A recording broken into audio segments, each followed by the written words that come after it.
bahwa ada orang-orang yang menganggap orang lain itu kafir dan nggak boleh ditemani, nggak boleh menjadikan partner gitu. Memang ada ustadznya, ada Ustadz Wahabi itu.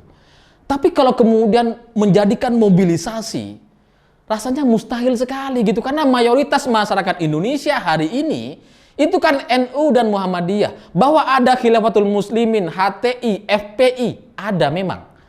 Tapi sekali lagi statusnya minoritas. Kecil kelompok-kelompok ini gitu.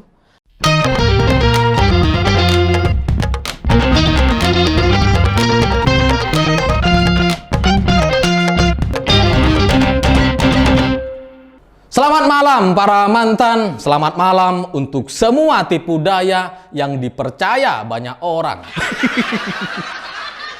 Cerita-cerita semacam itu bagi saya jadi mirip sekali dengan cerita media kita hari ini gitu. Karena kalau kita perhatikan di banyak media mainstream, muncul banyak pemberitaan bahwa Tesla batal berinvestasi di Indonesia dan Tesla memilih Thailand sebagai tujuan investasinya. Lalu muncullah beragam komentar bahwa Pak Jokowi gak ada gunanya bertemu dengan Elon Musk kemarin. Gak ada gunanya Luhut pakai jas rapi-rapi, gak dihormati, gak dihargai sama Tesla. Karena malah lebih memilih investasi di Thailand katanya.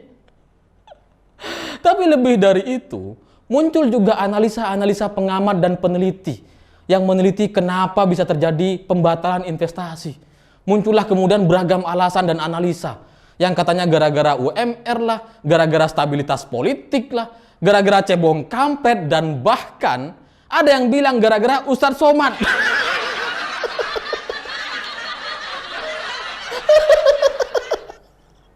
Gara-gara Ustadz Somad ditolak masuk ke Singapura, itu kemudian menjadi pemberitaan dan menjadi pertimbangan bagi pihak Tesla untuk membatalkan investasinya di Indonesia. Kok lucu sekali gitu. Ya karena kalau kita pikir secara logika gitu ya, yang lebih tahu soal Ustadz Somad pertama kali dan diblokir masuk ini kan pihak Singapura gitu ya. Tapi pihak Singapura anteng-anteng aja tuh gitu ya. Ustadz Somad ditolak masuk, ya udah tolak aja gitu. Bukan berarti habis itu mereka menarik investasinya yang ada di Indonesia. Enggak gitu. Biasa aja mereka gitu. Bahwa ada pihak yang tidak setuju dengan keberagaman seperti Ustadz Somad, ya udah tolak aja gitu. Soal investasi urusan lain. Karena dianggapnya Indonesia masih belum berbahaya gitu statusnya gitu. Ya masih biasa aja. Ya namanya negara demokrasi, ada orang yang seperti Ustadz Somad gitu ya. Pihak Singapura nggak setuju, ya udah tolak aja. Bukan malah kemudian membatalkan semua investasi, menarik investasinya yang ada di Indonesia. Enggak gitu. Ya karena statusnya masih bisa diterima gitu ya. Tapi setelah itu gitu ya, gara-gara ini viral di mana-mana sampai kemudian teman saya juga nanya, masa iya sih gara-gara Ustadz Somad? Soalnya teman saya percaya sekali kalau Ustadz Somad ini sangat powerful di dunia. Terus dia nanya saya, berarti Ustadz Somad ini menyelamatkan Indonesia? Aduh, saya gak enak untuk bahas ini, tapi gimana kalau nggak dilurusin nanti nggak lurus ini. Ya karena kalau kita perhatikan investasi yang dimaksud oleh pihak media yang diberitakan luar biasa di media kita itu sebenarnya kan investasi untuk kantor, bukan investasi pembangunan pabrik mobil listrik, enggak gitu. Dan total nilai investasi yang dikeluarkan oleh pihak Tesla bikin kantor di Thailand itu totalnya 3 juta baht atau setara dengan 1,27 miliar rupiah. Setara dengan 1,2 M. Ini ribut di mana-mana gitu, seolah-olah pihak Tesla lebih memilih Thailand. Kalau yang kita cari, yang kita kejar cuma investasi sekitar 1,2 M, ngapain Pak Jokowi sampai ketemu dengan Elon Musk? Ketemu saya aja di Madura, saya kasih. Ya saya pinjem dulu lah ke teman-teman saya nanti. Bukan punya saya gitu ya. Ini tapi beritanya kan di mana-mana seolah-olah Tesla memilih Thailand gitu ya. Padahal total investasinya cuma 1,27 M. Itu kan setara dengan tiket Formula E yang diborong sama Sahroni. Kantornya Tesla itu. Dan kalau total investasinya cuma 1,27 M, itu artinya ini nih showroom gitu. Kantor penjualan. Bukan pabrik mobil listrik gitu. Ya, tapi mungkin karena kita itu banyak silau dengan nama besar Elon Musk, Tesla gitu ya. Yang selalu muncul dengan ide-ide baru, akhirnya ini dibesar-besarkan gitu. Padahal nilainya 1,27 M. Biar Sahroni aja lah yang beli kantor Tesla itu. Nggak cuma segitu. Receh itu gitu. Ya karena bagi saya nggak rasional, nggak masuk akal aja gitu. Kalau kemudian Tesla tiba-tiba membatalkan karena alasan cebong kampret lah, alasan keberagaman lah, alasan Ustadz Somad gitu. Nggak masuk akal, terlalu berlebihan gitu. Bahwa kasus Ustadz Somad ditolak masuk Singapura itu benar, ada iya. Benar gitu. Bahwa di Indonesia ada cebong kampret, kadrun, dan cebong gitu. Ada saat ini, iya ada. Tapi nggak mungkin alasan-alasan ini kemudian dijadikan pertimbangan bagi pihak investor masuk ke Indonesia gitu. Ada cebong kampret di sana, udah kita negara lain aja. Nggak mungkin sampai ke sana pemikirannya gitu. Ya karena kan kalau investor namanya usaha, perusahaan itu kan harus logis, rasional gitu. Kalau alasan-alasan masalah-masalah sosial yang ada di tempat kita ini nggak sampai mengancam gitu ya, ya mereka tetap akan investasi, tetap akan masuk gitu. Kalau ancamannya sudah besar seperti Suriah, Irak, Ukraina gitu seperti sekarang gitu, barulah kemudian mereka takut-takut untuk masuk gitu. Tapi kalau cuma soal Ustadz Somad cebong kampret apa? Kan nggak ada ancamannya gitu. Ancaman terbesar bagi negeri ini itu kan kelompok-kelompok yang kemudian muncul terorisme gitu. Dengan menjadi aksi teroris dan menyerang-nyerang kelompok-kelompok rumah-rumah ibadah atau kepolisian gitu kan. Itu ancaman terbesar kita. Tapi kan sedikit gitu. Dan masih bisa kita kendalikan, kita masih bisa hentikan gitu. Jadi terlalu berlebihan kalau kemudian gara-gara Ustadz Somad beranggapan bahwa semua non-muslim itu kafir, lalu kemudian layak diperangi, layak dibasmi gitu. Lalu ini bisa menimbulkan gerakan mobilisasi dari masyarakat untuk bergerak membasmi orang-orang kafir di Indonesia gitu. Bagi saya itu sudah berlebihan gitu. Bahwa ada orang-orang yang menganggap orang lain itu kafir dan nggak boleh ditemani, nggak boleh menjadikan partner gitu. Memang ada ustadznya, ada Ustadz Wahabi itu. Tapi kalau kemudian menjadikan mobilisasi, rasanya mustahil sekali gitu. Karena mayoritas masyarakat Indonesia hari ini, itu kan NU dan Muhammadiyah. Bahwa ada Khilafatul Muslimin, HTI, FPI, ada memang. Tapi sekali lagi statusnya minoritas. Kecil kelompok-kelompok ini gitu. Dan kita juga nggak bisa menutup mata bahwa kelompok-kelompok mereka selama ini itu kan sudah dihabisi, dibasmi, dibubarkan organisasinya, jaringan pendanaannya ditangkapin gitu ya. Khilafatul Muslimin ditangkap semuanya tuh, dari mulai ketuanya, kepala cabang, tangkap semua sama polisi gitu. Jadi kita nggak bisa tutup mata daripada aksi-aksi yang sudah dilakukan oleh aparat kita untuk menjaga agar Indonesia ini ya tetap stabil, tetap aman, kondusif gitu. Ini malah ada orang nakut-nakutin. Seolah-olah Ustadz Somad itu sangat-sangat powerful sekali. Sampai bisa membatalkan investasi dari Tesla. Gak masuk akal bagi saya. Bahwa dulu di 2017 ada mobilisasi massa anti dengan kafir. Lalu kemudian ada teriakan-teriakan bunuh-bunuh si Ahok dan sebagainya. Bagi saya itu tidak murni gara-gara soal kafir saja gitu. Ini soal politik, soal pilkada, ada mobilisasi, ada bohir-bohirnya. Jadi bukan soal pemikiran orang kafir gitu. Orang kafir harus diperangi. Di dalam Islam memang ada gitu, istilah-istilah semacam itu ada. Ada yang diperangi, tapi ada banyak juga yang dilindungi sama umat muslim di zaman sahabat dan zaman para nabi gitu ya. Nah, masyarakat Indonesia lebih banyak yang setuju dengan ini gitu. Dengan yang merangkul dan mengajak mereka menjadi saudara kita gitu, bekerja sama membangun negara. Itu yang terjadi di Indonesia hari ini. Kalaupun ada yang nyeleneh-nyeleneh gitu ya, yang kelompok Wahabi ada emang, dikit tapi ini malah nakut-nakutin. seolah-olah nggak pernah ada penangkapan atau pembubaran organisasi radikal di Indonesia gitu. Karena kalaupun kita melihat di era Pak SBY sekalipun gitu, yang seburuk-buruknya era gitu ya, yang kelompok radikal dibiarkan, nggak ditangkap, dibiarkan berkembang biak gitu ya. Tapi pada akhirnya nggak sampai ke arah yang mobilisasi massa kemudian mengancam semua non-muslim, enggak gitu. Masyarakat mereka ada, tapi masih pengecut semua orang ini. Makanya kemudian di era Pak Jokowi dipotong satu-satu ini, dihabisin jaringannya, dibubarkan organisasinya. Itulah yang harus kita apresiasi, itu yang harus kita lihat gitu. Lebih besar, lebih jelas soal kelompok radikal di Indonesia gitu. Adanya sih ada, kecil lebih. Jangan kemudian dibesar-besarkan. Ya soal besar dan kecil itu relatif gitu ya. Kalau dianggap 1.000 orang itu besar, ya besar gitu. Tapi kalau dibandingkan dengan 270 juta orang, ya kecil kan gitu. Gitu. Tapi di luar itu soal mobil listrik di Indonesia gitu ya. Ini kita mulai masuk yang lebih serius lagi gitu ya. Mobil listrik di Indonesia, ini kan pabrik mobil listrik di Indonesia itu sudah ada gitu. Dari pihak Hyundai. Dan bahkan mereka sudah beroperasi, sudah bikin mobilnya. Dan bisa kita pesan hari ini. Mau kita pesan hari ini, mungkin sebulan lagi sampai tuh ke rumah kita gitu. Ada Ioniq 5 gitu. Itu milik Hyundai. Dan sudah diresmikan sama Presiden Jokowi, sudah pernah ditinjau ke pabriknya gitu. Ada perusahaan pabrik listrik, mobil listrik dari Hyundai.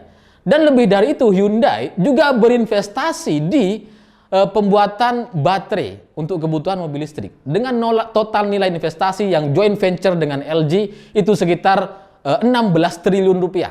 Lebih tepatnya 15,9 triliun. Ada investasi. Sudah mulai pengerjaannya gitu. Sudah dimulai. Jadi kalau alasan soal cebong kampret, keberagaman, kadrun, Ustadz Somad. Ini gak masuk akal. Karena Hyundai sudah memulai investasinya di Indonesia gitu. MOU sejak tahun 2020-2022 mereka sudah mulai kerjakan. Ditinjau sama Pak Jokowi itu langsung gitu. Dan soal pabrik listrik, mobil listrik yang milik Hyundai itu juga triliunan rupiah investasinya. Sudah beroperasi, bisa kita pesan gitu. Dan itu total produksi hari ini gitu ya. Per bulannya itu bisa mencapai 1.000 unit. Real, bisa kita beli. Yang penting ada uangnya. Dan kalau soal Tesla gitu ya, ini kan soal panjang gitu. Ini kan nggak bisa kemudian kemarin Pak Jokowi baru datang dari Amerika, terus sekarang sudah bikin pabrik, udah jadi. Nggak bisa gitu. Ini pasti tetap butuh diskusi yang panjang. Dan Elon Musk juga katanya akan datang di bulan Oktober untuk membahas soal MOU atau diskusi rencana kerjasama antara pihak pemerintah dan Tesla. Nanti dia akan datang dulu gitu. Bukan tiba-tiba udah bikin aja, nggak bisa lah gitu. Tapi secara produk gitu ya, antara Tesla dengan Hyundai, ini sebenarnya mirip-mirip gitu ya. Tesla itu kan memang berfokus kepada mobil listrik. Tapi Hyundai ada mobil listriknya, ada mobil biasanya gitu. Ada yang bensin, solar gitu ya. Tapi kalau secara head to head, sesama mobil listrik, ini kita bisa bandingkan Ioniq 5 dengan Tesla Model Y gitu ya. Ini secara harga jauh sekali range-nya. Ioniq 5 ini sekitar 800 juta. Sementara Tesla Model Y itu harganya sudah 2,5 miliar rupiah. Dan semurah-murahnya Tesla setahu saya itu di atas 1 M. Iya kan gitu. Nah ini Ioniq 5 yang sudah bisa menempuh jarak sekitar 400 km gitu ya. Dalam sekali cas. Ya sekitar Semarang Surabaya, Semarang Jakarta lah itu gitu ya. Itu harganya cuma 800 juta. Sementara Tesla udah 2,5 miliar tuh untuk produk yang hampir-hampir setara gitu. Ya meskipun emang Tesla lebih baik gitu ya. Yang penggerak roda 4, lalu kemudian secara speed itu lebih cepat. Dari 0 sampai 100 km itu cuma 3 detik gitu. Berbanding dengan Ioniq 5 sampai 8 detik untuk mencapai 0 sampai 100 gitu. Tapi secara fungsi, ini kan udah mirip gitu. Bisa berjalan sejauh itu. Nah harganya lebih efektif, lebih efisien 800 juta. Dan lebih dari itu mereka masih menyiapkan beragam kecanggihan-kecanggihan yang ada di mobil Ioniq 5 ini gitu. Bahkan bisa ngidupin satu rumah ini, mobil ini gitu ya. Ada teknologinya itu, ada colokannya lah. Kalau misalkan rumah kita mati, ya colokin aja ke mobilnya itu. Bisa gitu. Tesla juga bisa itu. Meskipun harganya 2,5 M. Jadi secara brand soal mobil listrik di Indonesia sekarang tuh sudah berkembang, sudah ada.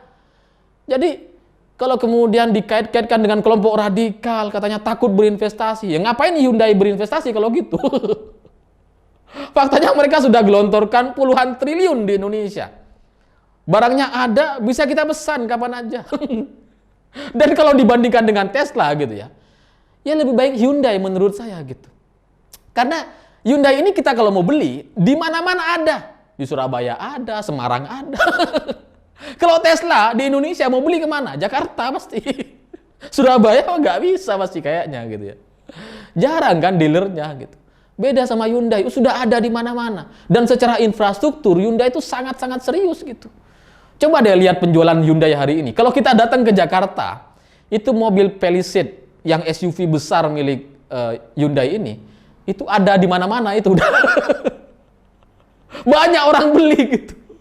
Laku sekali. Ada juga penjualan mobil kereta yang sangat inovatif, yang bisa dimodif gitu ya. Kita bisa beli sunroofnya atau nggak perlu sunroof gitu. Bisa kita pilih apa yang kita butuhkan di situ gitu. Dan itu menyesuaikan dengan budget atau uang yang kita punya untuk beli Hyundai kereta. Asing gitu mobil Hyundai ini, sudah lebih dulu di Indonesia gitu. Jadi kalau misalkan melihat kepada Ustadz Somad, kelompok radikal, cebong kampret, kadrun gitu ya. Ya nggak masuk akal, loh Hyundai sudah ada kok. Sudah ada gitu. Jadi ya ini mohon maaf gitu, karena mungkin ada banyak juga orang yang nggak suka dengan Ustadz Somad. Saya juga nggak suka gitu. Cuma kan jangan segitunya lah gitu, jangan berlebihan lah gitu ya. Dan kalau kita mau berkaca dengan Hyundai gitu ya, yang sudah bikin pabrik mobil listrik di Indonesia dan sudah beroperasi, bisa memproduksi 1000 unit per bulan gitu ya. Lalu kemudian bikin pabrik pengolahan baterai untuk kebutuhan mobil listrik. Gitu. Ini kan tahapannya itu sejak tahun 2018. Diskusi dengan pemerintah, rapat lagi gitu. MOU 2020. Baru kemudian bangun pabriknya 2021. Beroperasi langsung mereka. Ada juga yang pabrik listrik mobil baterai 2022 baru dibangun gitu. Artinya ada tahapan bertahun-tahun sebelum perusahaan itu bisa berinvestasi di negara kita. Jadi nggak bisa kemudian tiba-tiba Pak Jokowi baru pulang dari Amerika, oke besok kita bangun pabrik. Ya nggak bisa gitu lah gitu. Dan ya terlepas dengan segala kontroversialnya seorang Elon Musk gitu ya, yang batal beli Twitter, nggak batal sih. Mau beli Twitter kan awalnya katanya cash gitu, tapi kemudian uangnya nggak ada. Bagi kita, bagi Indonesia, rasional aja gitu. Kalau Tesla mau investasi harus bawa uang dong. Kalau cuma ngasih kerjaan nggak ada uangnya kan ngutang itu artinya gitu. Harus bawa uang gitu. Nah terlepas nanti Tesla ini mau berinvestasi atau enggak di kita gitu ya, ya itu terserah mereka. Keuntungan dan kerugian pihak mereka yang rugi gitu, karena kita punya SDM, kita punya SDA yang sangat mencukupi gitu ya, yang tidak dipunyai oleh negara-negara ASEAN yang lain.